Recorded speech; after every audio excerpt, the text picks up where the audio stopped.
You're likely joining this training because you have somebody in your life, maybe a friend, maybe a family member, somebody that's in your micro church or your small group who you want to come to a saving faith in the gospel of Jesus Christ, the good news about what he's done for us on the cross through his life, through his death, and through his resurrection. And so often we want to have these conversations, but we just aren't quite sure how to do that. What does a gospel conversation look like? And what does it look like to help that person take next steps in your faith? And that's what I'd like to talk about over this series of short videos. I'd like to help you have gospel conversations to see your friends, to see your neighbors, to see your group members come to faith in Jesus.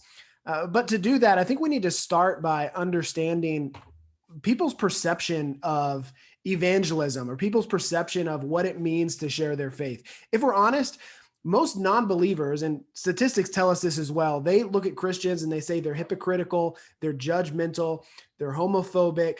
There are a number of different things that they don't like, honestly. I think they think something like this. They don't typically characterize believers primarily as people of love.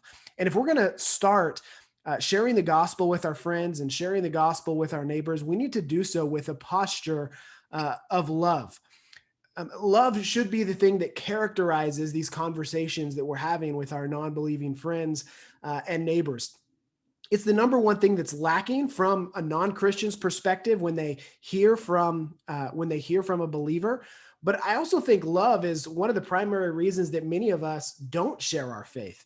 I love what Jeff Vanderstelt says in the book Gospel Fluency. He says, I've come to believe that the main reason people don't talk about Jesus is not that they lack training. I'm convinced that it is because they lack love. Because what affects you greatly causes great affections. And those affections lead you to express verbally and physically what you love most because you talk about what you love. If we're going to be a people that are having gospel conversations, that are talking about Jesus, we first have to love Jesus ourselves. And that's going to overflow into these conversations. All of us talk about the things that we love. We talk about this restaurant that we just ate at, and we talk about our favorite sports team. We can talk about all these things, but so often we don't talk about Jesus. And the reason, sadly, is because we're not in love with Jesus. We're not spending enough time with Jesus ourselves. We're not in community with people that are sharing their lives and sharing about how they love Jesus. And I honestly believe that having gospel conversations, spreading our faith with others, is going to start with you personally, with me personally, being absolutely in love with the person and the work of Jesus Christ, so much so that it's just natural for us to speak.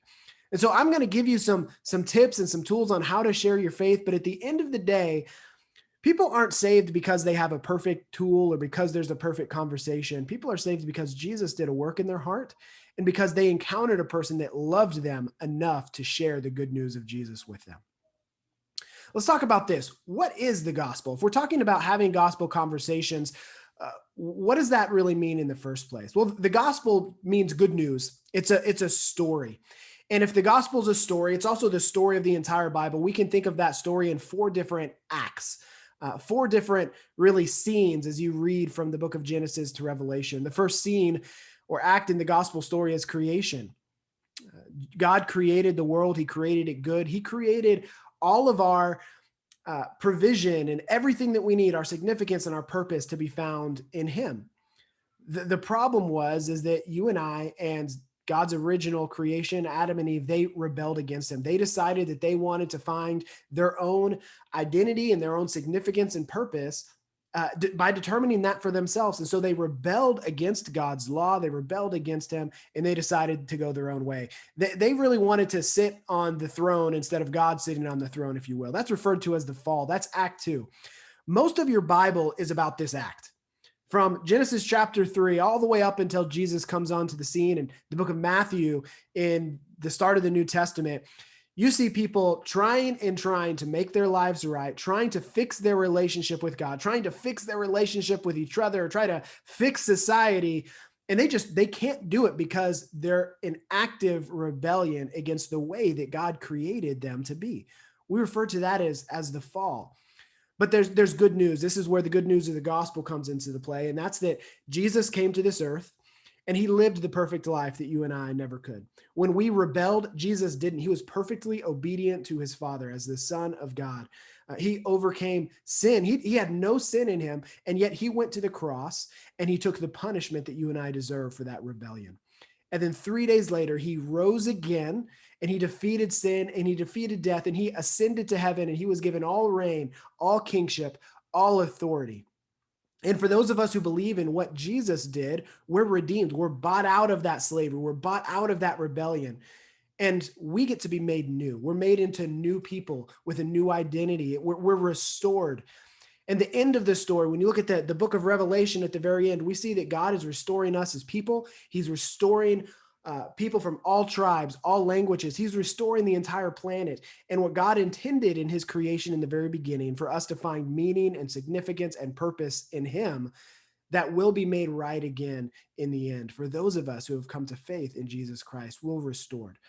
The story of the gospel, the story of the Bible is this: God created the world, creation. We rebelled against the way that God designed us to be. But Jesus made a way to make it right again by sending his own son, Jesus. He restored us. And in the end, he'll restore everything to himself and make all things right in a new heaven and a new earth. That is the story of the gospel.